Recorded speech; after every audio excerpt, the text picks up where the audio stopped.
If you would please bow your heads as we start this event off with prayer. Father in heaven, in this moment we do approach your throne of grace humbly with confidence because of what Jesus, the Savior of this world, has done for each of us. As we move forward together in this moment, we pray as you have taught us to pray for those who are in authority, specifically our Vice President, Mike Pence, who is with us, our President and their cabinet, and all other elected leaders. They are the leaders that you have selected for such a time as this in your world. Help us to appreciate them and the weight of responsibility you have placed on them. And remind them, as the prophet Isaiah said, the government is on your shoulders, Lord Jesus. May they learn to trust in you and lean into you. Your shoulders are much bigger than theirs. And it is not about what they can do, but it is about what you can do through them. We pray that you would enable them to love mercy, to seek justice, and to walk humbly with you as they guide not just our nation, but our world. That they would have the ability to not just move us forward, but to move us forward together. We pray that you would grant them wisdom and courage as they put together policies that would enable life, safety, and freedom for all. As these economic policies are shared with us today, we ask for discernment and understanding and the ability to administrate these policies graciously when it comes time to. We also pray that you would bless America First and Cassidy Steele as they host this event. So as we begin our time together this afternoon, we now pray the petitions you taught us to pray that we call the Lord's Prayer. And if you know these petitions, I invite you to pray these with me. Our Father, who art in heaven, hallowed be thy name. Thy kingdom come, your will be done, on earth as it is in heaven. Give us this day our daily bread, and forgive us our trespasses, as we forgive those who trespass against us. Lead us not into temptation, but deliver us from evil. For thine is the kingdom, and the glory, and the power, forever and ever.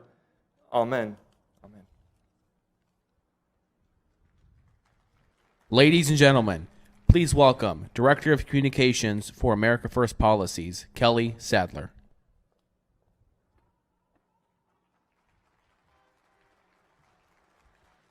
Good afternoon, everybody, and thank you so much for coming to what is the second stop on our Great American Comeback Tour.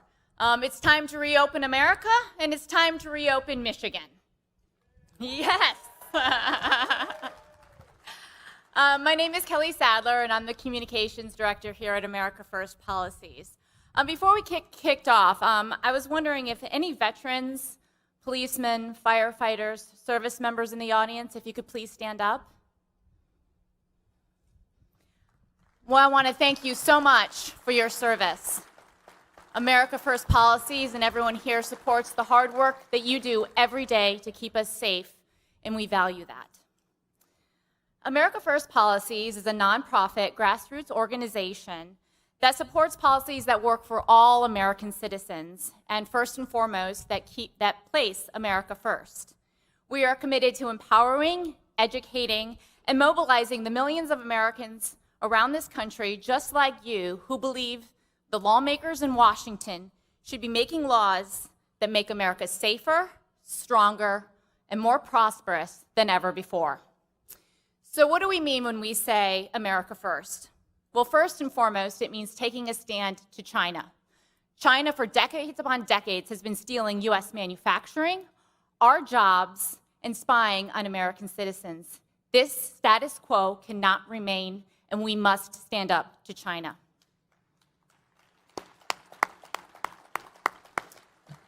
It means advocating for free, fair, and reciprocal trade deals like the USMCA that put American workers, American farmers, and American industries first.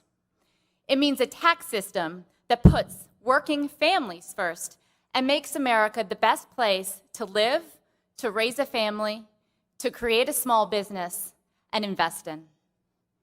It means having fewer federal regulations on the books, not more. It means cutting away the federal regulations that strangle small businesses and entrepreneurs. It's about having the U.S. government work for us and not the other way around. And lastly, America First means an immigration system that puts American citizens first. And yes, it does mean building the wall.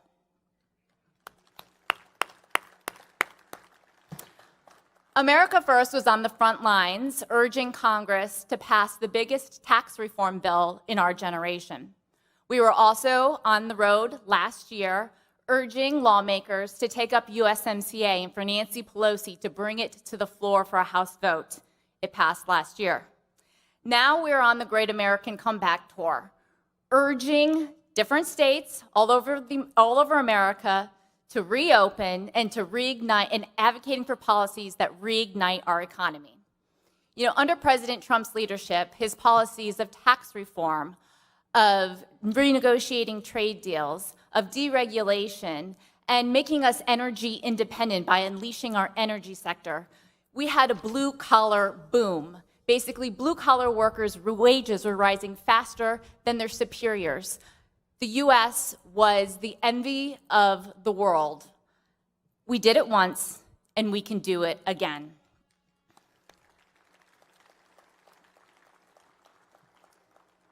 Together, we can make sure that we bring our jobs back from China. Together, we can reignite the U.S. economy. Together, we can protect our God-given rights of life, liberty, and the pursuit of happiness. We here at America First, just like you, know this is going to be a fight. It's been a fight, literally, for the last 3 years. But together, we can drain the Washington, D.C. swamp and take America back. Now, before I introduce to you our special guest, Vice President Mike Pence, we'd like to have a panel discussing exactly what the Great American Tour means and what policies that we're advocating to reignite the U.S. economy. So with that, I'd like to introduce to you our panel today. First and foremost is our moderator of the panel, America First Policies Director, Curtis Ellis.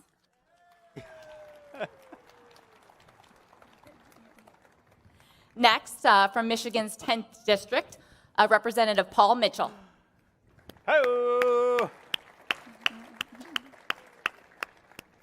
Great big hand. Fist bump. Secondly, the Vice President of Char Gear, our co-host today, David Terry. David. And lastly, the Executive Vice President of Prestige Group Precision Manufacturers, Tommy Nichols. And with that, I'll turn it over to the panel. Thank you. Yay. Thank you, Kelly. Thank you, Kelly. What a great introduction. What a wonderful crowd. You're very widely dispersed, and it's good to see you. It's great to be here. And what a prestigious panel, and it's so nice to be here with you guys. Thanks for having us, David. You are quite welcome. So we're going to be talking about the Great American Comeback and what it's going to take to make this Great American Comeback a reality. And I guess, there's 4 big areas that it seemed to be what it's going to take. And those fall into basically, trade, dealing with China, workforce, and maybe even infrastructure. But before we get to that, I want to hear about your companies and this area. So David, since you're our co-host, tell us about Char Gear. What do you guys do? And Well, Char Gear is a manufacturer of gear, spline shafts, precision components, housings, and complete gearbox assemblies for the aerospace industry. now what is a spline shaft? Because I know what a gear is. Well, splines usually engage with another spline. Gears roll with other gears. So a spline shaft is similar to a keyway, but it's going to pull a lot more load. Yeah. So Char Gear actually has been in business for 73 years and started off as a service-based business, providing gear cutting services to the automotive industry. In the mid-'80s, Mike Broska Sr. took over ownership of Char Gear and turned the focus to the aerospace industry. So it took about 3 or 4 years before we were 100% aerospace and have walked away from the automotive industry completely, which is odd considering the area we're in. But since then, we've been continuing to grow. So when we started off in that building back there. We had the very front section of it, maybe 10, 12 employees. one shift and worked 5 days a week, 40 hours a week, and that was it. Since then, we have grown to 3 different facilities, 73,000 square feet, and 170 employees. Right, very good. And they're not all in the audience. Some of them are still working, right? I believe some of them are actually still working, the diehards, or they're watching us over in Building 3. So tell us about Prestige Group. Well, I'm very fortunate to work for an American success story. Our owner, Bill Fritz, who's in the audience today, started a company in 1998 that did engineering design for automotive. And since then, we've grown to 6 companies and just under 350 employees. Probably one of the best things that we've been able to do is 5 of these companies that we've acquired during the time, and it was mostly during 2007 to 2010 during the recovery, were financially distressed. So we were able to bring back jobs and reignite companies. The company does itself, other than Prestige Engineering, does design engineering and staffing. We have very creative veteran development program with many of our customers as well. That's through that group. Well, that's great. Yeah, we have a very large machine shop that was recently certified AS9100 for aerospace. So that's going to be a great future. So now we can not only do automotive, but we do aerospace. We have some of the largest machines in the city, and we actually have done things as small as the Chrysler 300 clock, the hands and the little chiclets on there as well. Somebody's got to make the hands of the clock. Right, right. But as well, we have a warehouse and assembly operation that we brought back online that's done really well. We have a quality sorting operation that works inside our facilities and our warehouses and in our client sites. We also, with the machining industry, we also have a very comprehensive line of cutting tools and shop equipment and shop supplies that we distribute for a lot of great American companies. That's terrific. So, Congressman, in general, so we've heard about a couple of companies here. What is the basis of the economy in this district, in this, Well, our Macomb County and the whole area? Sure, our economy was booming along before the COVID crisis, as you can imagine. We were 3% unemployment. They were, I'm sure, having challenges finding people for jobs. Most people assume that this area is all about the auto industry, which is still big here. But we have aerospace, as you heard, a lot of manufacturing, a lot of very precise manufacturing happens here in this district. People don't know about it. Plastics manufacturing that makes very fine plastic equipment for healthcare equipment. Stuff that happened here that most people don't know because they still think of us as the auto capital, and I think that's a good thing. Right. We like that. I'm an auto guy. But nevertheless, great deal of manufacturing. We've also got some large mortgage companies and financial companies in Michigan people know about. A lot of people are employed here in those companies. So we were doing very well, and we're starting to come back. I say that because, for example, Fiat Chrysler, which is plants in the district here, they're back to 93% employment here in the United States and here in Michigan, and that's a huge step forward in getting our economy, recovering our economy from what was a real downturn with the COVID crisis. Yeah, yeah. So Motown is also Aerotown. Big. I know that F-35 parts. Oh yeah, we do parts for the F-35. We do parts for the V-22 Osprey, which is a tilt rotor aircraft. Yeah. We have components that are also on like the Patriot missile battery, the Mark 48 torpedo, which is quite a piece of work. If you've never seen that, YouTube that video. It will actually go underneath the ship and split the hull and break it into 2 pieces. We have a company here that it's builds art if you're in our kind of business, but I'll tell you some of the bigger customers that we've been growing with is on the commercial side. By building components and complete gearbox assemblies for the GE Leap, which is one of the new engine options that they're putting out there, more fuel efficient. We're involved with that, as well as parts across all the 7 Boeing series, Airbus, and some business jets too. So I mean, we're pretty well diversified between the military and the commercial side, but the biggest growth that we've seen over the past 4 years has definitely been on the commercial side. So this COVID thing hits us hard when people stop traveling. We have a company here that does work for SpaceX. No one would ever believe that. Cool. You think they're in California, but they do some very precise manufacturing of equipment for the SpaceX rockets, including the one that went up recently. So you wouldn't think that's in this district, but that's Right. a big part of what makes up Macomb County, the 10th district, is very precise manufacturing Precise to very high manufacturing. standards. And that's a big part of employment here. Well, that kind of goes into what everybody laughed when President Trump talked about, and there was all this talk about the automobile industry is a national security issue, right? They were talking about putting tariffs on imported automobiles, and he said if we lose the automobile industry, it'll have national security implications. And everybody laughed and said, "Oh, what are we're going to get? You know, these Mercedes Benzes or tanks or something? We're going to no. If you don't have the precision machining, which is required in the automotive industry, you're not going to have the precision machining know-how that's required for aerospace and SpaceX and 30, jet fighters, right? Well, we have General Dynamics just down the street here as well, one of the largest producers of heavy equipment for heavy defense equipment. Where they get those skills is what's important for our industry and for the economy here. Some very, very major employers doing precise manufacturing and assembly of equipment that's very, obviously for our defense and for security. Yeah. So how important is trade for the great American comeback? Getting better trade deals. Now, America First Policies did a poll, and in this poll we found that 80% of Americans support new trade agreements that provide better terms for American workers than previous trade agreements. Congressman, you told me your father was a UAW worker who lost his job. My dad built trucks in the line for General Motors, and NAFTA cost a lot of people jobs, cost a lot of jobs in this area and the United States. When I campaigned for office in 2016, one of the things I campaigned about is no one writes an agreement that lasts forever. Right. NAFTA was 25 years old, and we were getting hosed. American jobs were being lost.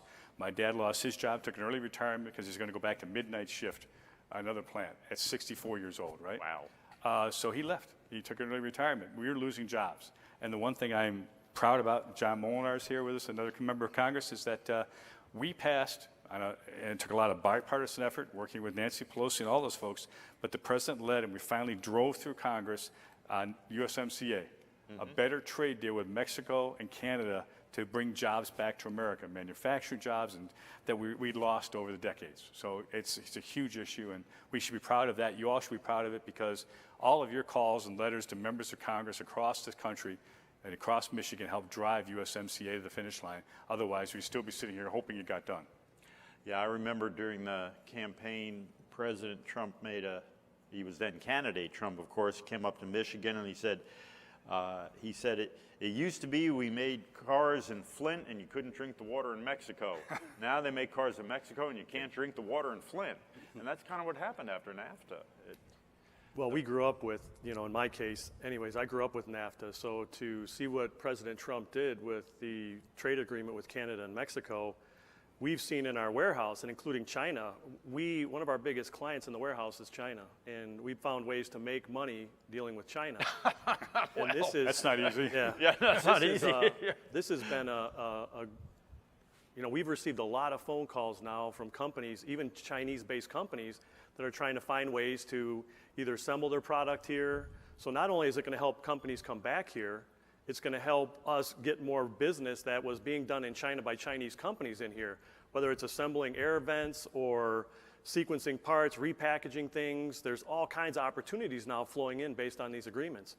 But not to mention, just doing a little bit of research, the USMCA in the next 5 years is going to create 76,000 jobs just in automotive. Yep. Mm-hmm. And that has to do with the percentage of the vehicle that went up now from 62.5% to 75%. Not only that, all the investment that's going to be needed. Let's talk about that, because what's called deemed products, what percentage of the United States, if it wasn't specifically named in NAFTA, it was deemed to be made in North America. Right. All the electronics in your vehicle, how many people have nav systems and all that in your vehicle, that wasn't named 25 years ago. It didn't exist. It didn't exist, right. If you had an onboard computer 25 years ago, man, you had a K-Pro in the trunk. It was deemed to be North American. Now, not much of that, if any, is made in North America. So we were getting, in multiple ways, the NAFTA was an anachronism that was killing us and killing jobs. So that's now part of the equation where you consider the whole car and not just, well, we aren't going to count that kind of stuff. Yeah. That really hurt American industry and my dad. Yeah. Now, we used to have a great machine tool industry in America. I remember back in the day, one of the leading economic indicators, the economists were trying to figure out which way is the economy going. They'd look at machine tool orders, or Are businesses expanding? Are they buying more machine tools?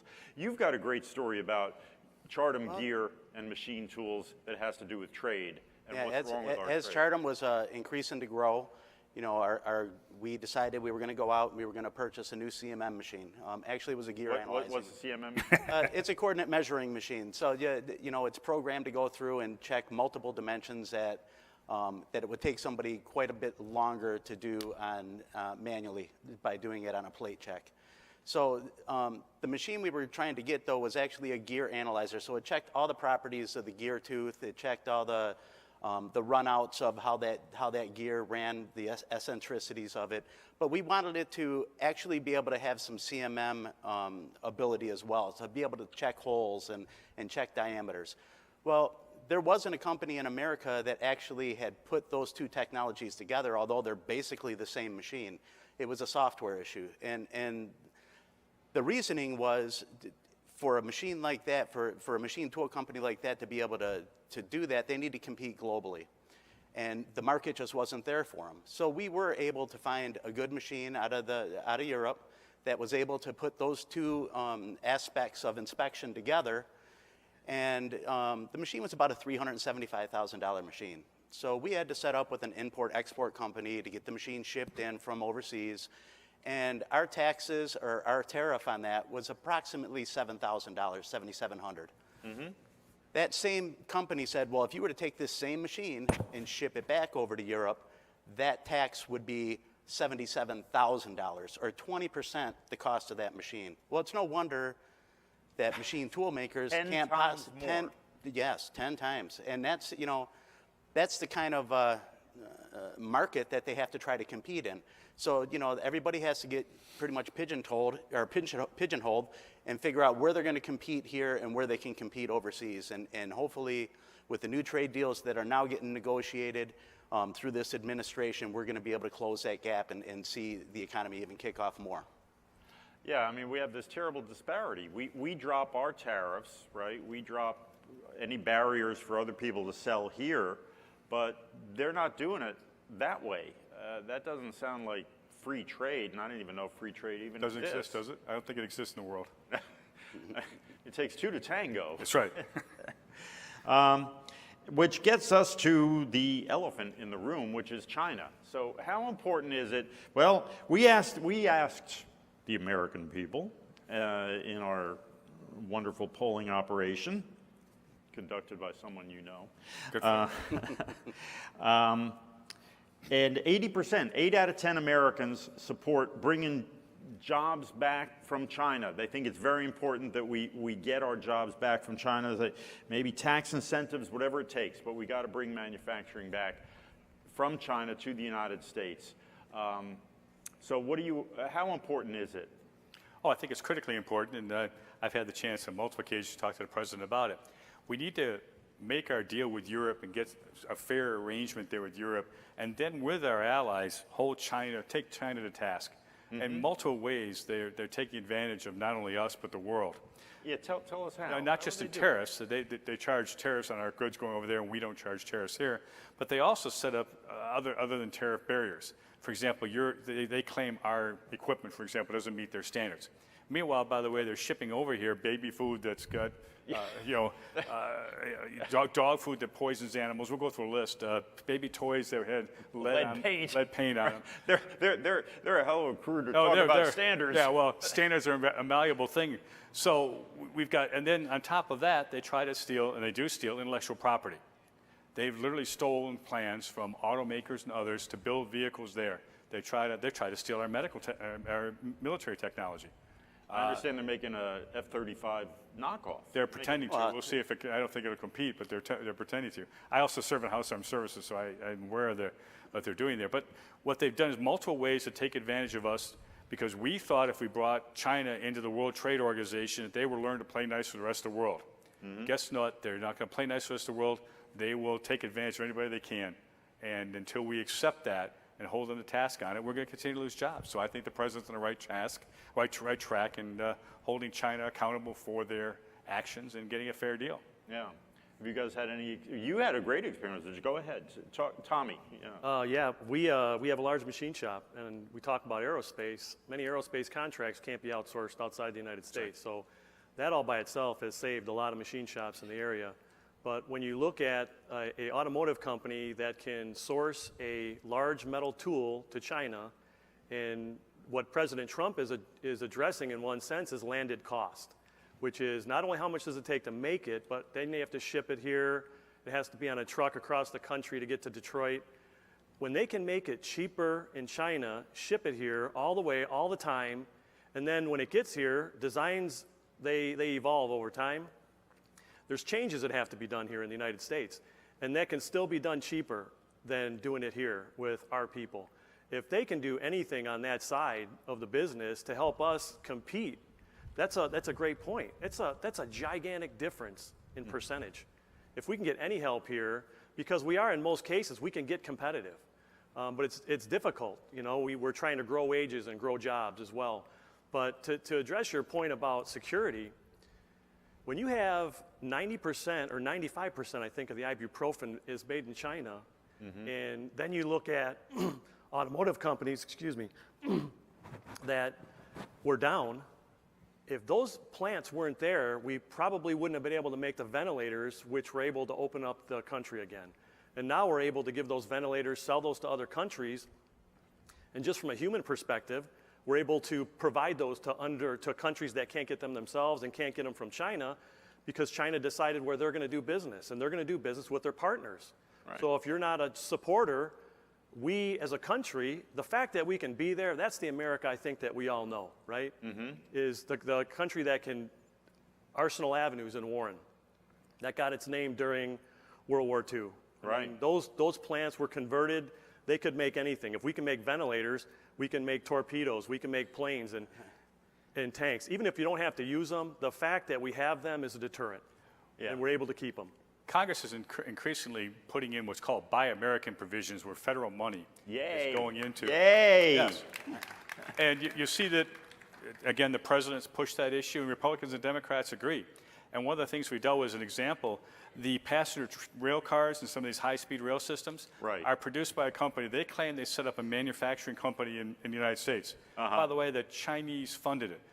Literally funded it. They gave them a loan, and they claim to be an American company. I heard about that. They bid on cars in Chicago. They were going to build the L. They underbid the cost massively of what the domestic competitor was. Well, if federal money is going to be used for that, we're putting an end to that little dance.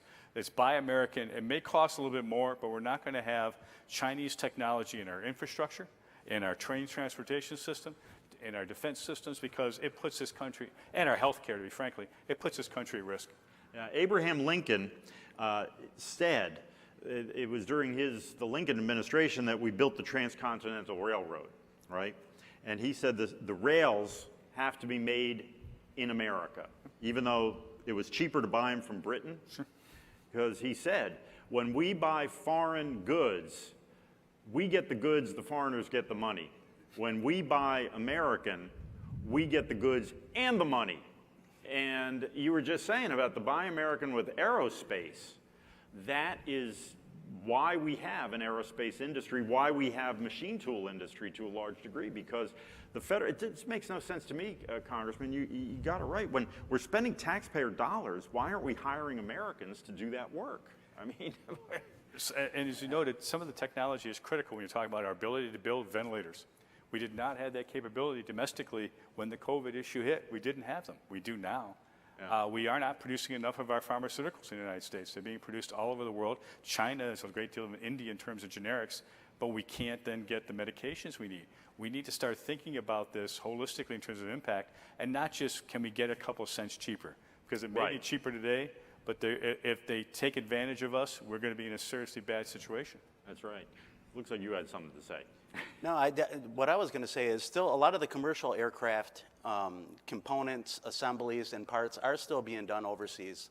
So the military stuff has to stay here, and I mean, that just makes sense. We don't want our stuff being stolen. We want to be able to protect our country.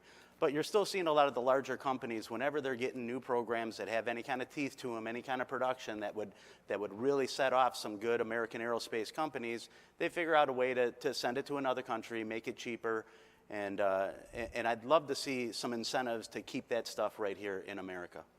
Yeah. Just to follow up on that, as a business person, and I know my company as well, we're not looking for a gift. All we're looking for is a fair shot at the work. And it's a self-fulfilling prophecy to get the work here. People make a little bit more, there's more people working, wages go up, and guess what? They buy more cars, buy more furniture, buy more clothes, buy more food. All of a sudden, everybody in the company, a dollar can spend multiple times. But if it's not there, it's never going to be spent. And it's so important to do that. There's an example of that we talked about today, and I was on a bill markup in transportation infrastructure. Someone proposed an amendment, and unfortunately failed. Right now, we buy an awful lot of our cobalt from Africa. And the cobalt goes into making steel. Batteries for electric vehicles, your iPad, your phones. The reality is, it's being mined by children. Yeah. Which actually is illegal under American law. You're not supposed to import but we still have anything companies made doing with it. child labor. We have companies that are doing it still. They make the battery overseas, so then it isn't caught there, and we get these batteries in, for example. So, yeah, they have an advantage over us because they're, in fact, using child labor to do some of this. You see it in the apparel industry as well. Totally. And these are the things we've got to start to deal with as a country if we want to keep healthy. I mean, we lost our entire apparel industry overseas because of competition on cost. Right. Using labor that's at least underpaid, in other cases, kids. Yeah. Well, what you were saying, Tommy, I mean, that about raising wages, that was the philosophy that built this country. Again, starting with old Abe Lincoln, his economic advisor was a fellow named Henry Carey, and even going back before him, Alexander Hamilton, and they said the idea is to raise wages, because if people have more money to spend, then they will buy more. And Henry Ford, I forgot, I'm in Michigan here. Henry Ford, I mean, he said, I'm going to pay people enough to buy the cars they're making. And then he went further and he said, I'm going to pay them 6 days' wages for 5 days of work, because that way they'll have time and a reason to buy the car, because now I can go, have a picnic for the weekend. So when you see people working all the time like they used to do in Britain, in the mills, the dark satanic mills of Great Britain, people working 18 hours a day, they weren't going to buy anything. They had no time to do anything. It's like they were so tired out by the end of the day, they just went home and slept and ate and passed out. And you can't build a consumer economy. You can't build anything off that. Yeah, it's very important that I think that all these things take place. And I don't know what will happen in November if there isn't a president here that supports those things. One of the provisions of the USMCA was that there are certain industries that people have to be paid more than $16 an hour, or at least. That's right. And I'll tell you, it was because we had a little chuckle about it, but after that was passed was the first time that anybody had contacted our company from Mexico to do business. So they actually came to us and said, you guys want to have a partnership? And that's the kind of things that this will generate. It's the things that we don't see and that you don't hear that are going on, in business. So yeah, wages are very important, and I agree that anything we can do to get the work back here, again, if there's 76,000 missing people in the workforce pre-COVID, that's a lot of wages. Yeah. And the harder it is, we have a staffing company, and the harder it is to find people, the more the wage goes up and the more people are willing to pay for those people because they realize that they're part of the cog in the machine that makes the product. Comment for you. I know what's going to happen in November. You all know what's going to happen in November. We need to reelect the President of the United States. Absolutely. The job has begun. It's only partly done. You can't fix the problems that this president inherited, the issues he inherited in dealing with Congress, in 4 years. We're on the way with China. We're dealing with trade overseas. We're getting a better deal in terms of buy America for product. But we have to elect a president. Otherwise, I think you're right. We run the risk of taking a step backwards. We do not need that. We need another consistent, strong 4 years with a president leading the way. And that's all up to you folks helping get the word out. So please do, because it makes a difference on jobs and on futures for your children and our community. One of the things we're working on at America First Policies is voter registration. And I just can't impress how important that is for everybody. There are a lot of people that maybe support the president and support his policies and want to bring jobs back and hold China accountable and all that, that aren't even registered to vote. So I encourage everybody, talk to your friends, talk to your relatives, talk to your neighbors, get them registered. Please encourage them to register and to vote, because that's so important. We found that even people that go to these, there's a huge percentage, I mean a surprising percentage of people that show up at the Trump rallies, those famous patented rallies, that aren't even registered to vote. It's like, what? You're going to stand in line for 6 hours, 12 hours, overnight, camp out, go in, and you can't even vote for the guy. So we got to register. Well, I've got a proposal for a China trade deal. Yeah, we've got the Phase 1 trade deal. By the way, you were saying about China and the Buy American. China is actually, I was reading this yesterday, the Chinese Communist Party, which controls the government over there is no independent business in China. It's all run by the Communist Party. They're trying to now buy up companies that are distressed because of the shutdown, and we've got economic hard times here. And they're trying to buy up some of these companies. Some of these companies are suppliers to the defense industry. Sure. So there's a microscope being put on a lot of smaller companies that are up for sale because the Chinese are trying to come in and buy them, and that could be a real threat. Well, an example of that is the president took a pretty strong stance regarding Huawei, Yeah, the 5G, telecom company. Telecom company. And we managed to get Europe on board to a great extent as well. They were undercutting the price of a couple other manufacturers. In fact, none in the United States. Aren't any in the United States at this point in time, for 5G technology and your high-speed data transfer. But it was Chinese equipment. Now, anybody want to have data transmitted by your government, by the Department of Defense, pick whatever you want, the State Department, and go through equipment that is Chinese equipment and you don't think it's going to go back to China? Folks, I serve on House Armed Services, and one of the big discussions is what the intelligence is telling us what the Chinese have done. So we finally began to address those types of technology issues that were ignored for decades, and that's been destructive for our national defense and our economic status. Yeah. Are people finally getting it? Well, I know people here get it. People in Washington getting it that China's not a partner, not a reliable business partner. It's not we got to be careful with these folks. As my grandmother used to say, fair is in the eyes of the beholder. Right. And what they think is fair and we think are fair is pretty far apart. But we'll see what happens with China here. Pompeo, was he over today? He's over in Hawaii meeting with the Chinese, either today or tomorrow, I've forgotten which. Yeah. I don't know what the agenda is, but it'll be interesting. And right before he meets, suddenly they attack in India. they start rattling their saber. Yeah. Well, I've got an idea for a new China. That's a war with rocks and sticks. I don't understand that. Yet they had people die. I don't understand. But unbelievable. It's terrible. Yeah, it's terrible. I have an idea for a China trade deal. We keep our jobs and they keep their virus. What do you think? Yeah. You like that? Well, maybe the most important thing for the Great American Comeback is the American worker, and making sure people have. Before this all shut down, I used to hear from a lot of companies that they couldn't find people with the skills they needed. So let's talk about workforce training.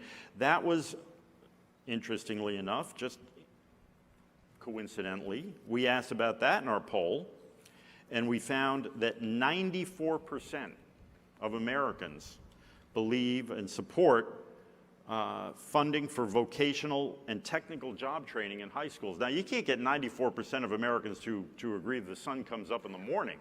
So that seems like a pretty good number and a pretty good place to start. So I understand that you used to be or have been in the workforce training development business. I spent 35 years doing that. Yeah. I think our schools, and Shane's here, and he serves the state legislature on this issue. Our schools, it starts at K-12 issue. We have done a terrible job in the state and the United States preparing young people even to learn technical skills. Mm-hmm. We have failed to educate young people on basic sets of skills, mathematics, writing a coherent paragraph. Right. And then you try to teach them technical skills on top of that, and then you get lost. Now, we're doing more, we call it technical education, STEM education in our schools, but not enough. Why? Because everyone was told, I was told, we were all told, we grew up, that, well, you need to go to college to be successful. Right. Right? But we screwed up, folks, because we need machinists. We need tool and die makers. We need medical professionals. They don't need to go to school for 4 or 5, actually 5 years is now the average, by the way, to get to an undergraduate degree. What they need to do is learn those skills. More people need to do that. Right. We need to fund that. And funding that needs to be done with employers. Because I think what you want to do is once you get a basic level of technical education, is to do something to help employers with the costs they have as they hire people, that if they hire them and keep them, part of their cost is offset. That way we link it directly to a job and just don't run training to run training that bureaucrats run. Right now in this country, we spend about 25% of the total amount of money we put in workforce education on administrative costs for bureaucrats in Washington, Chicago, and Lansing before money gets out to serve someone to train them. They need a job to work in any of your plants because it's going to bureaucrats that sit in their nice little cubicles. We need to fix that problem. That's not right. No, it's not. No. As a matter of fact, we're going to have later in the program, we're going to have the U.S. Secretary of Labor, and the Department of Labor oversees all the apprenticeship programs and the job training programs. So you can tell them about that. Secretary Scalia and I have talked. I'm going to go meet with him. Yes, absolutely. But you guys are doing it, so tell us what's going on. Yeah, and I think it goes a little bit beyond just vocational schools, although it's a good start. A lot of the trade schools that are out there, they may teach some people some of the basics on running a lathe or maybe a mill, which is, you know, the basic machining operations that is going to start the process. But for a company like ours that build precision gears and precision assemblies, there's really not a school for that. I mean, there's been some places that Learning by doing, right? Yeah, that's the way we learn. and that's basically it. So we tried different training methods and ended up landing on one where we actually have the people that are experienced within our company that are building videos and training people how to inspect parts. I mean, in our company, we're making flight safety critical aerospace components. So these things can't get on an airplane if they're wrong. So the I first don't want to thing, get on an airplane with a faulty part in it. right? Absolutely. I mean, who does, right? So when Hands? Anybody want to get on an airplane with a bad part in it? And I don't see any takers. So when we get new employees in, we have to really stress that, right? That the parts that you're making and you put in that box, you have to have confidence that that's a good part because it might be you on the airplane next time or your family members. That's right. And it's hard to get that across anymore because, people just don't see it. Even in the machine tool industry, when somebody's in there running a machine, I mean, it's like a big washing machine. All they see is the closed door with all the safety. Nobody's getting personal with the equipment no more. So it's hard to learn. And you can make a whole lot of parts on this new machine tools, but you can also make a whole lot of bad parts really fast. Right. So what we start with is we train them how to inspect their work. You need to know if you're making a good part. So during our onboarding process, we have a series of videos that have been made from the people that work within our company. Sure, there's off-the-shelf stuff that we can certainly go out there and buy, but this way it's more personalized. And it also helps our top performers, our superstars within our shop, learn how to teach better. And it gives the people watching the videos, somebody to walk up to. I mean, I've actually even made a few of the videos. They don't realize that I was once out in the shop running machines, doing other things. They see me, I come in, I got a suit on or I got a button-up shirt. They just look at me, hey, it's another one of those guys in the front, right? But what I want them to be able to do is walk up to me and say, hey, I seen you did that video on how to read a blueprint. Can you help me with this? I'm a little confused, what have you. And so hopefully we don't have that breakdown between the front office and the shop floor that you see happen as companies continue to grow. We work really, really hard to try to keep that gap closed. I think we've done a good job of that. And on top of it, we were hiring people at a rate of keeping, I should say, maybe 1 out of every 5 applicants that we would hire. Since we've implemented this program, we're keeping 2 out of 3. So that's a huge win for us, and we're very proud of the results of that. That's great. And Tommy, how's it going? Yeah, this is near and dear to my heart. Our company has really grown the depth and breadth by employee development. But we've specifically honed in a lot of our efforts on returning veterans and veterans that are distressed. We started in 2011. We're very proud that, excuse me, we're one of 11 companies in Michigan that were awarded a gold level veteran-friendly employer. If you look at the list, I told you we're around 350 employees. Every single other company on there is over 5,000. and most are over 10,000. So for us to be on that list, we had to do some pretty amazing things. We were also awarded the gold medallion from the federal government, Higher Vet Medallion, last year. We've got an award from the Macomb County for Health and Human Services for serving under or disadvantaged populations. But one of the things I think that gets lost, in 2011, I heard two things. One was we were at a plant, and they said that 99 out of the 100 skilled tradespeople were eligible for retirement. Wow. I mean, when you think about that, and you looked at our educational system back then, there was really no money in training people like that. That's changed dramatically since then. We have mechatronics programs and several others. But the other was, which turned out to be an amazing program for our veterans, was we sat down with a director of engineering at a large automotive company and his vice president. And one of the things they talked about was they had 26 engineering jobs that required a degree that they could not fill. So we asked them if they would be open to very smart individuals, dedicated, show up for work, understand discipline, understand how to get work done, understand checklist, and their heads cocked. But in the end of the day, the basic premise behind this program was we found really smart people that were separating from the military, from helicopter pilots to combat engineers to airborne to aircraft mechanics like myself. We right now today have 30 people, humans, veterans now that have transitioned from the military to civilian life that are operating in jobs that require degrees without degrees. It's just been an amazing program. And I guess in 2011, it seemed insurmountable to address something this big. That we had the highest suicide rate, homeless rate. Even with the VA, in our plant, we work with the workforce therapy program with the VA that takes recently homeless, disabled, or people with issues that they're trying to overcome, and we give them employment experience to put on their resume. So we have this assembly plant. We brought 10 people in. And I get there a couple times a week, and I came back after about the third or fourth week, and I noticed two of the women that were in our program were no longer there. And I asked what happened, and we get very little information, which it's privacy, so I get that. But when I called up the VA to say, hey, what happened? I'm just curious. It turns out that you're part of the solution, right? And you don't have to be the whole solution. You just have to offer help. It turns out that because we had 4 weeks of experience now on these women's resumes, and the marketing arm of the VA, which is wonderful, the two women got hired at Ford Motor Company. So they went from making $11 an hour being paid through the VA to working at Ford Motor Company, and all we did was give them 4 weeks of experience. So anybody out here that has a company, consider removing a degree barrier, because one of the things that we found in these engineering jobs that didn't get filled, they really didn't need an engineering degree. They weren't doing finite element analysis. They weren't analyzing CAD designs for crash. They were documenting the change management of an engine or a vehicle and going into a meeting and presenting what they knew. This is what they did in the military. We had a helicopter pilot, 2 degrees.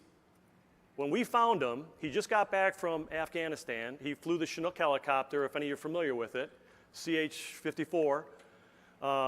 It's a twin rotor helicopter, low and slow, very few defenses. This man flew there for a year. He came home. The job he got was $13 an hour. I wanted to cry when I heard that. Mm-hmm. We got him a job in a logistics group making $28 an hour. In 3 months, he went from this automotive company, and they sent him out to a supplier that wasn't following the manual that they gave him. All he did, and he's a manual addict, right? He flies a helicopter, inspections. He took that manual, got with the people in charge, and he reinvented the company inside. He changed the company in 3 months, something that the people within this automotive manufacturer weren't able to do for 2 years. Amazing. And he was sitting in a place making $13 an hour. 2 degrees, 2 bachelor's degrees, combat helicopter pilot. If that happens around here, if anybody knows any veteran looking for work, please look up Prestige Group, and we'd be happy to help any way we can. And if we can't help them, we'll find a way to get it done. That's a great story, and that is a great note to end on, because that is the great American comeback. It's about Americans, it's about veterans, it's about all of us getting opportunities, having a way forward here. Better paying jobs to build a better America. Thank you, Tommy. Thank you, David. Thank you, Congressman Mitchell. And thank you all. I'm going to ask everybody to, we're taking a 10-minute break, and then we're going to be joined by the rest of the program, the guy you came to see, unless that was us. But thank you so much. A big hand for our panel. Wow. Welcome, everyone. Good afternoon. Thank you for coming. A lot of the people here asked me, how did you get Vice President Pence to come to your shop? Back in November, my friend, Mike Broska, where are you, Mike? Called me up. We were talking about the displeasure we had with the local politics. Said we should write some letters to Washington, so we did. We asked the White House if we could get a visitor to support us, to support our Republican companies here. After a whole lot of effort by a lot of people, the White House graciously accepted our invitation.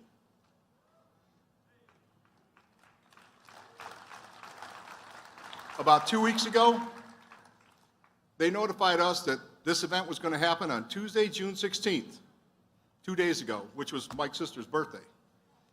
And we were all in a conference room, and I said, you know, it's too bad that event's not going to happen on Thursday. They said, why? I said, because that's my birthday, so happy birthday. Welcome to the party. There's one person that's not here today in body, but I know he's here in spirit. That's my father, Luigi Casadei. He died in 1997. He left school after the second grade and went to be a blacksmith apprentice because there was not enough food or money for the family of 10 that he was in. He married my mother, Maria, after World War II, and they immigrated to the United States in the early 1950s. My father in 1951, my mother in 1953. Neither one of them could speak a word of English. But they came here, they worked hard to learn how to speak, read, and write the language. When they got to New York, they settled in Mount Vernon. My father learned the structural steel trade, and my mother worked as a seamstress in the garment district.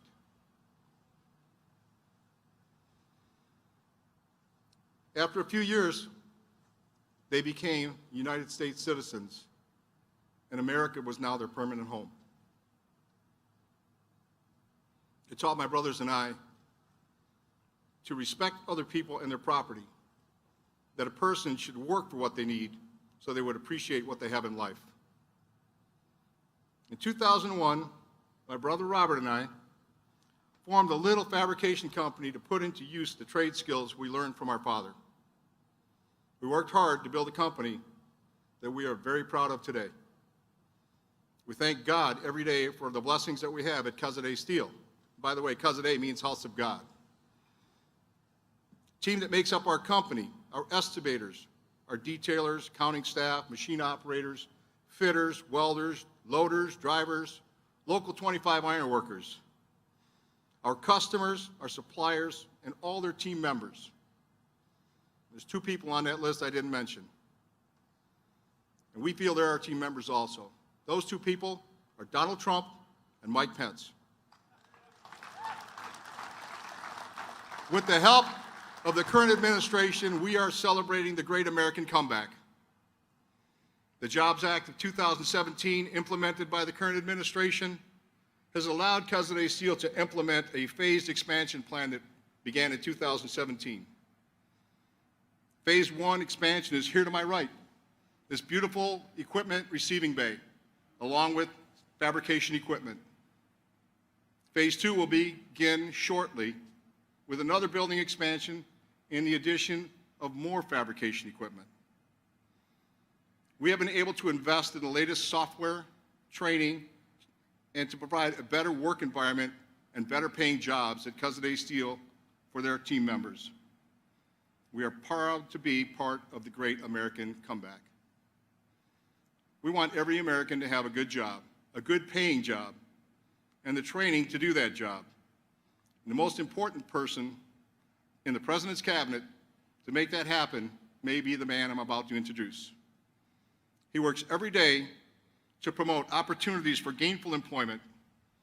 He's expanding apprenticeship programs and on-the-job training so the generation that follows us will be prepared to keep America great. Now, please help me welcome the United States Secretary of Labor, Gene Scalia.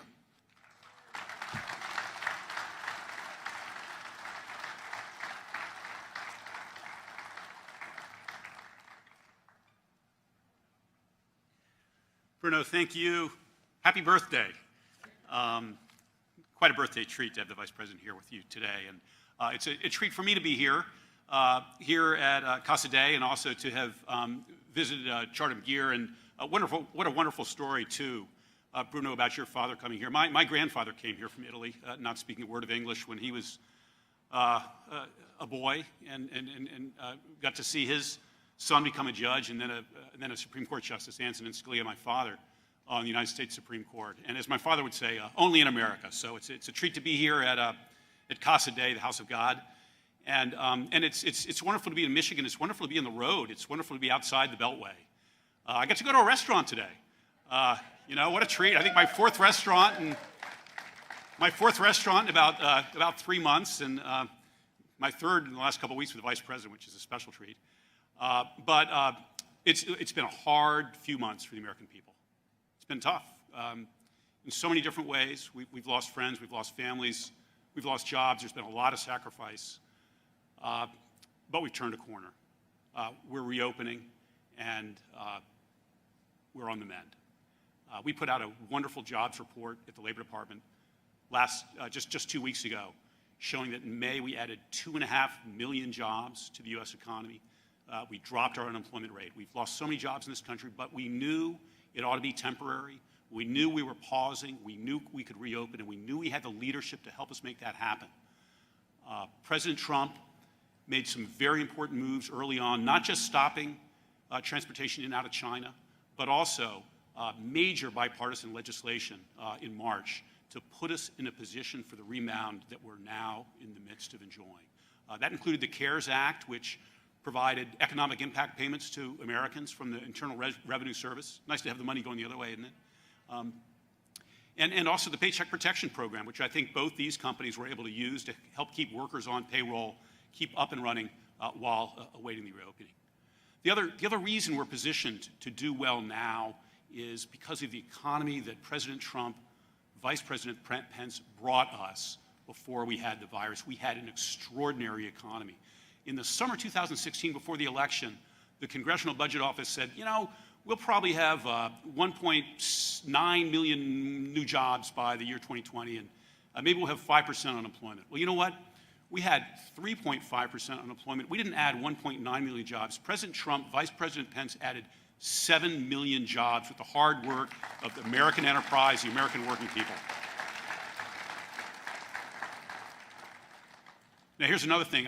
Pleasure to be here with the Vice President. The first time I traveled with him, we were coming out, I think it was to Wisconsin, to talk about the U.S.-Mexico-Canada agreement, how essential that was to American workers to help bring jobs back here.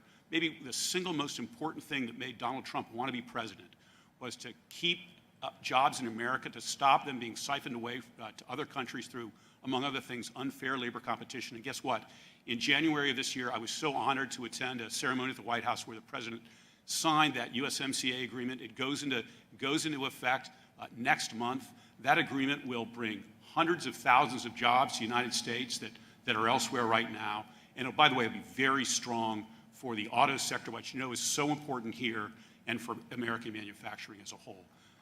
So we have turned a corner, we're on the rebound, and we're well positioned. And there's one other way in which we've been so well positioned for this rebound, and that's been the leadership of the President and the leadership of the man I have the pleasure to introduce as we've dealt with the coronavirus. I, as a member of the Coronavirus Task Force, have now had the pleasure to see the same persistent, reassuring leadership by the Vice President that you've had the opportunity to watch day in, day out as he and the President have updated us on our progress. And it's my very, very great privilege today to introduce to you the Vice President of the United States, Michael Pence.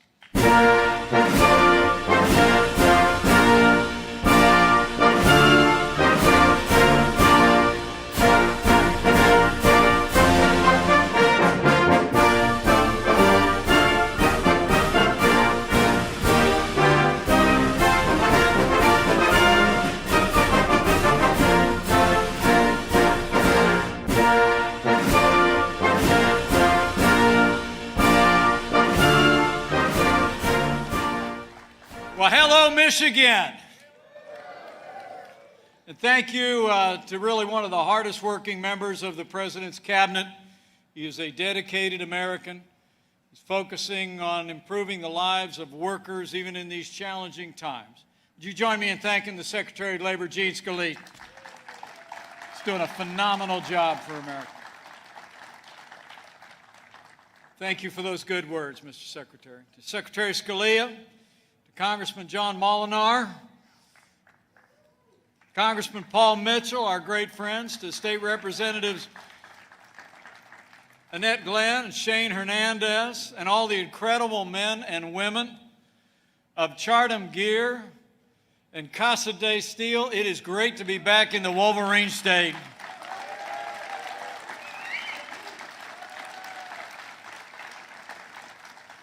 Thank you for coming out in the sunshine on this balmy June day. Thank you for being part of a great American comeback right here in Michigan.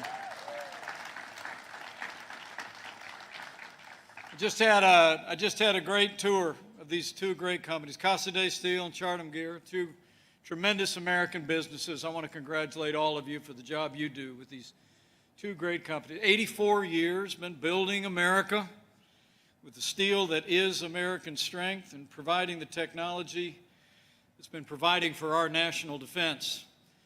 And I have to say with these two great companies that contribute so much to a safe and secure America, as your Vice President and as the proud father of a United States Marine aviator who flies an aircraft, parts of which are made right here, thank you for all of you do to keep America safe. It really is good to be with all of you. And I've had a great day in Michigan. I just had lunch at the Engine House over in Mount Clemens. Opened up on Monday. I couldn't decide between a cheeseburger and pasta, so I had both. And I know as of Monday, just like all of Michigan, restaurants are opening up in this great state because we're opening up America again.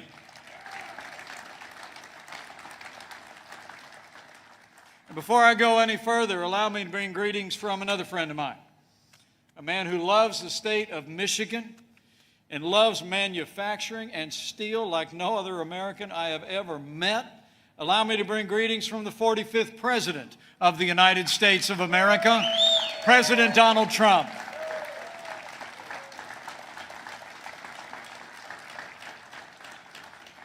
You know, we've all passed through very challenging times over the last several months. But I'm proud to report to you, after all that we've been through, standing here today because of the sacrifices the American people have made, because of the incredible dedication of our healthcare workers, because of the way that American businesses stepped up. Every state in this country is now opened up again, and 3/4 of America's small businesses are going back to work.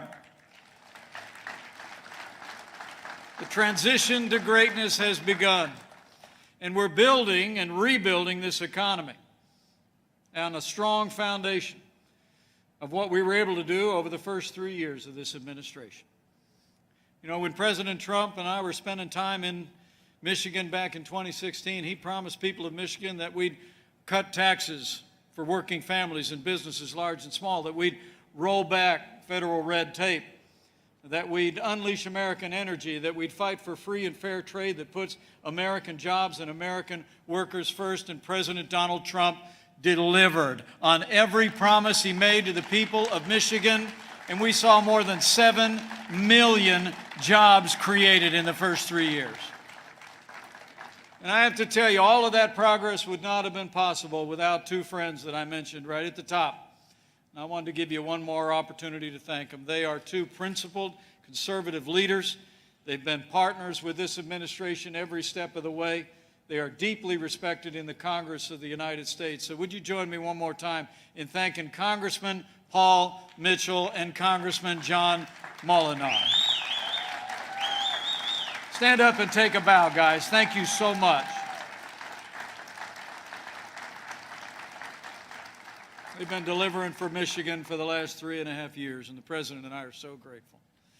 And you know what? Because of that foundation that we laid, after all that we've been through as a nation over these last several months, the American comeback has begun. In fact, just a few short weeks ago, we actually saw in the month of May alone the largest one-month increase in jobs in American history. It's true.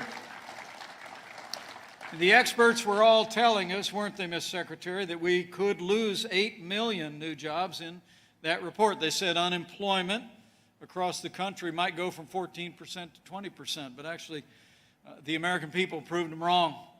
And in the last month alone, America's businesses created nearly 3 million jobs. And we didn't stop there. Last week, the experts also predicted that retail sales would only grow by about 8%. But the American people knew they had another think coming.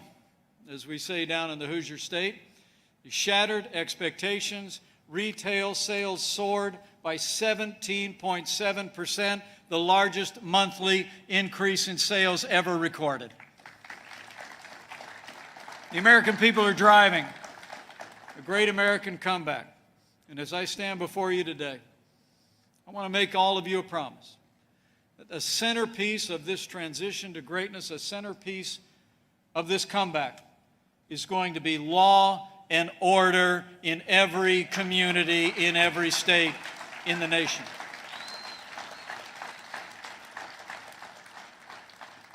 Let me say from my heart, what happened to George Floyd in Minnesota was a tragedy. It shocked the conscience of every American. There's no excuse for what happened to George Floyd. But there's also no excuse for the rioting and looting and violence that ensued in cities across this country.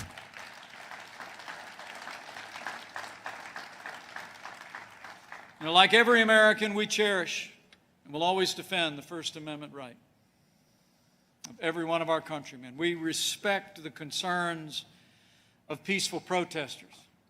But the people of Michigan know that most of the men and women who put on the uniform of law enforcement every day are the best people in this country. And we'll stand with them. I mean, we're listening, we're learning. And the action the President took this week reflects that we're leading. But I'll make you all a promise. We're not going to defund the police.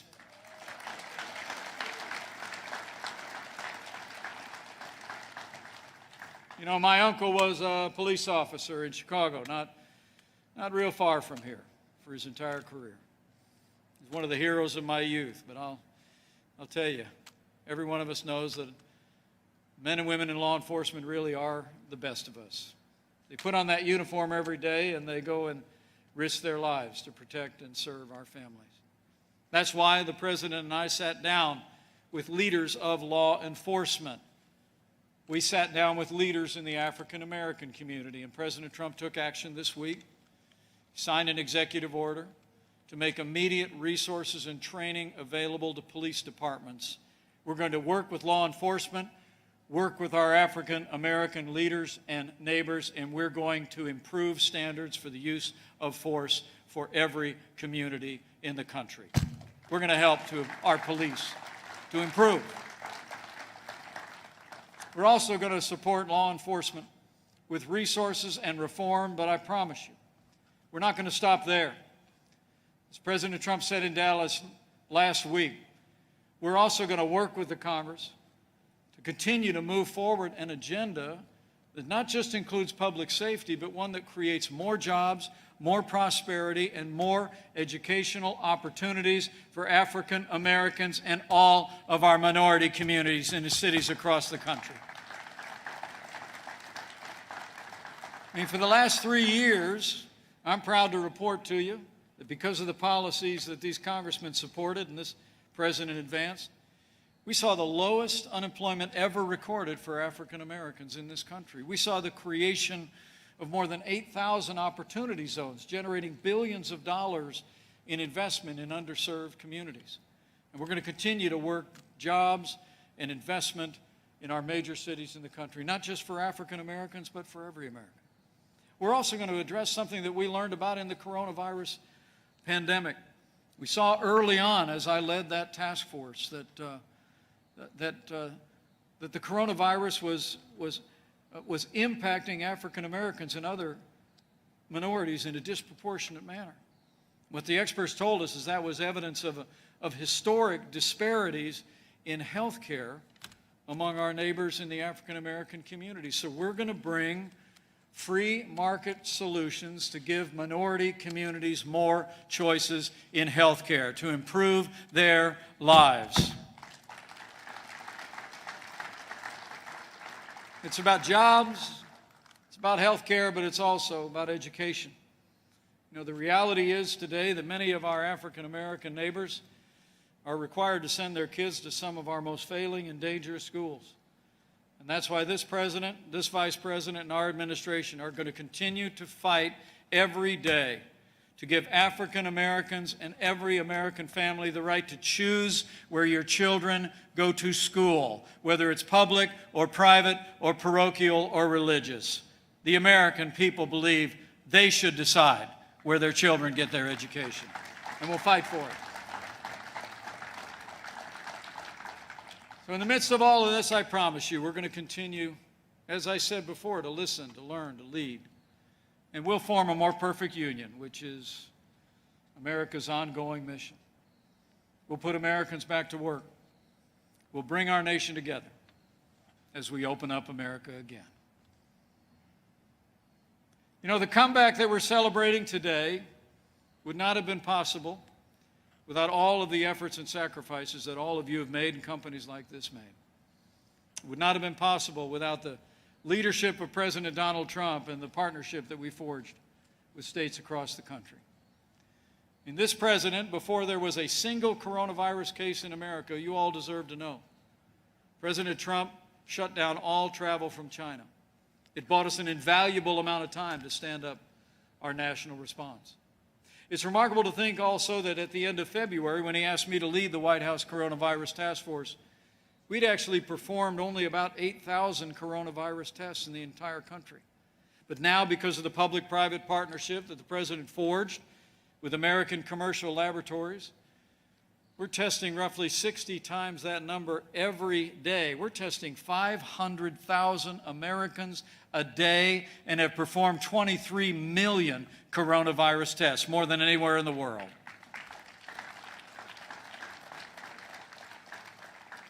And we've been giving states what they need when they need it.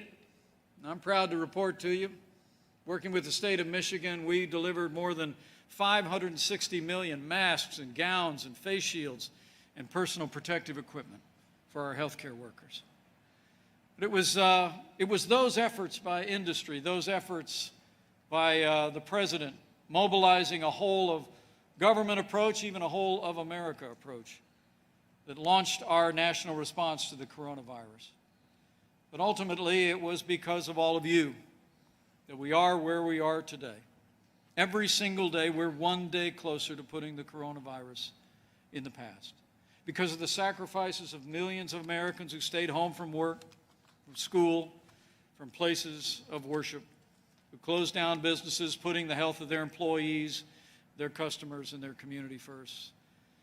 You made a real difference. And it's also a credit to the incredible healthcare workers in this country. I must tell you, the heroes of 2020 are the doctors, the nurses, the healthcare workers, and the first responders of America. They looked after our families as if they were their own, oftentimes without regard to their own personal safety. They went into harm's way. And here at Char Gear and Casa de Steel, you did your part. Char Gear, I'm told, stayed open during this pandemic, didn't let go any of your employees at any point. Thank you for your commitment to your workers. And I'm proud to say the Paycheck Protection Program that these congressmen supported helped them do that. And we were proud to be able to partner with you, keep people on the payroll, and the President just extended Paycheck Protection just about a week ago. But it wasn't just about keeping people on the payroll, keeping people working. This company you also helped our healthcare workers. I heard all about it. I talked to one of the guys working at the company who figured out how to print 3D masks, safety glasses, and face shields. And though production did slow during the first few months, I know you're on your way back to full capacity. But let me just say thank you. Thank you to Char-Dham. Thank you to the Char-Dham team. Thank you for keeping this business rolling, but thank you for what you did for the health and well-being of the people of Michigan. We're grateful.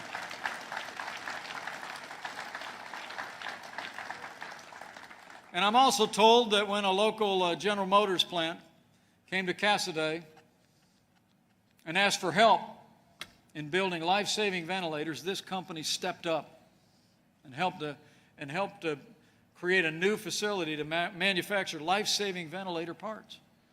I mean, you met this moment with ingenuity and compassion and resolve. Because of your work, was told this morning General Motors is on track. It's one of our partners, along with several other great companies. But GM alone, with your help, is on track to build 30,000 ventilators by the month of August, and America is well on the way to producing 110,000 ventilators in less than 100 days. Thanks to all of you, because of American manufacturing, no American who required a ventilator was ever denied a ventilator in the United States. And I want to thank you for that. You know, as I said, when the President tapped me to lead this coronavirus task force, he said he wanted a whole-of-government approach, government at every level, federal, state, and local. But it was clear to me what President Trump really meant was a whole-of-America approach. And the way that American manufacturing stepped up, even before being asked, is deeply inspiring.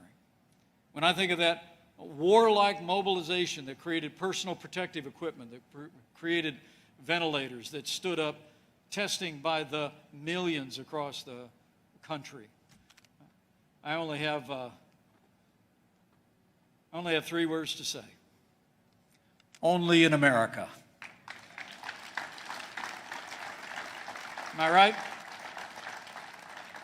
I mean, people like all of you, people at Char-Dham and Casa, you're really the living embodiment of American strength and resilience, both as a group but as individuals.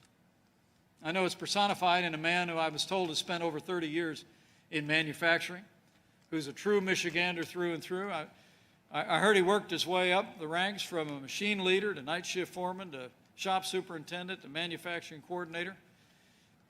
Now he actually leads the company as president of Char-Dham Gear. Would you join me in thanking Mike Brosco? Where are you, Mike? Take a bow. Will you? Thank you again.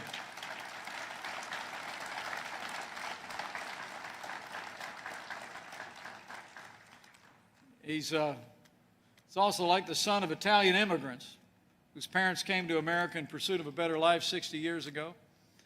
I'm told his parents boarded 2 separate ships that were named after our 2 great founding documents, the the SS Constitution and the SS Independence. And their son would go on to found Cassaday Steel in 2001. He built this company and one of the largest steel fabricators in the state of Michigan. It's a great American success story, and today just so happens to be his birthday. So would you join me in thanking Bruno Cassaday? Thank you, Bruno. Thanks so much. And happy birthday.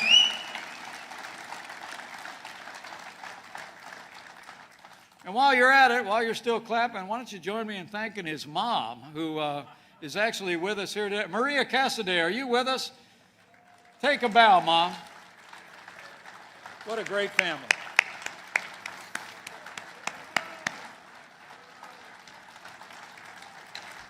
Come on, Mom, take a bow.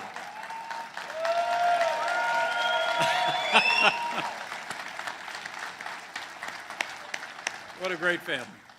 What a great family and what a great business. You know, we've all been through a lot in these past few months, but we responded just like the American people always do. We came together, and we're moving forward. Because of the sacrifices that you made in those 45 days to slow the spread, because of the way the people of Michigan, the people of America, put the health of family members and neighbors and people they didn't even know first. Because of the way that businesses stepped up, put health first, and then also leaned in to make a difference as we stood up our national response. I'm proud to report to you, as the head of the White House Coronavirus Task Force, we slowed the spread.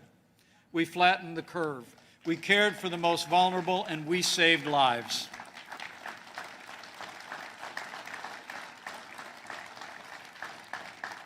And I promise you, in the days ahead, we're going to continue to create a solid foundation for whatever challenges may lie ahead.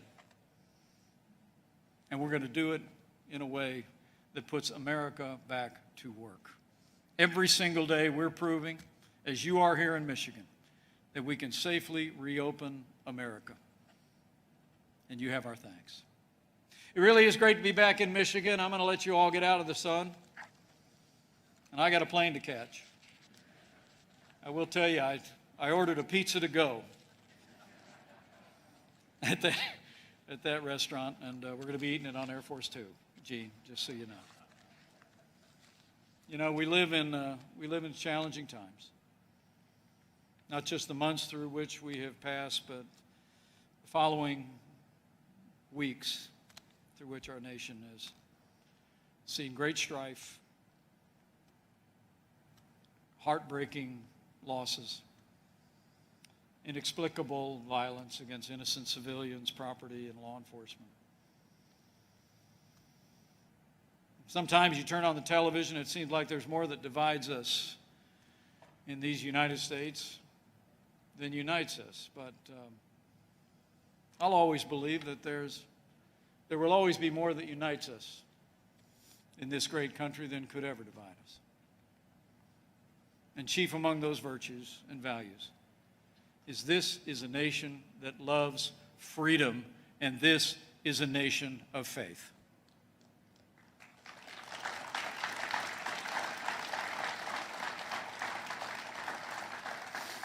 As we see Americans stepping forward bravely, safely reopening their communities and their states and their business, it just reminds me what a freedom-loving country this is. I've been traveling around the nation, and I see the way the American people are stepping forward safely and responsibly, showing we can exercise common sense and exercise our freedom and move forward. And it's truly inspiring. But also, I would just say to each of you that maybe from time to time bow the head and bend the knee. If you're inclined to pray from time to time, I'd encourage you to pray for America during these challenging times. First off, I'd ask you to pray for all the families that lost loved ones in the midst of this coronavirus, and for all of those that have been challenged in these most recent days. You know, the Bible says the Lord is close to the brokenhearted, and that should be our prayer for all of those who've endured loss. I also encourage you to pray for all of those healthcare workers, first responders, that even at this very hour are continuing to meet this moment with compassion and care and professionalism that inspires us each and every day.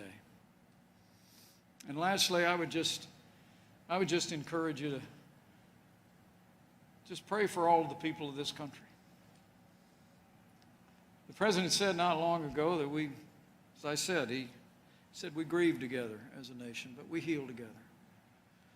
You know, the good book says that if his people who are called by his name will humble themselves and pray, that he'll hear from heaven and he'll heal this land.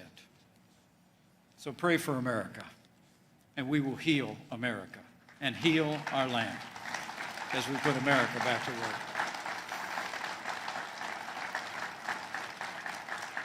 So thank you all for coming out in the sunshine. I'm going to let you go cool off, but it is great to be back in Michigan. I want to thank these two great companies for the warm welcome as we begin this transition to greatness, this great American comeback.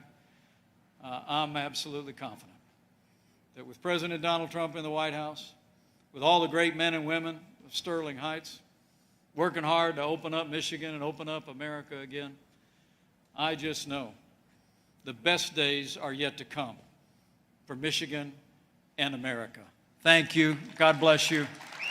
And God bless the United States.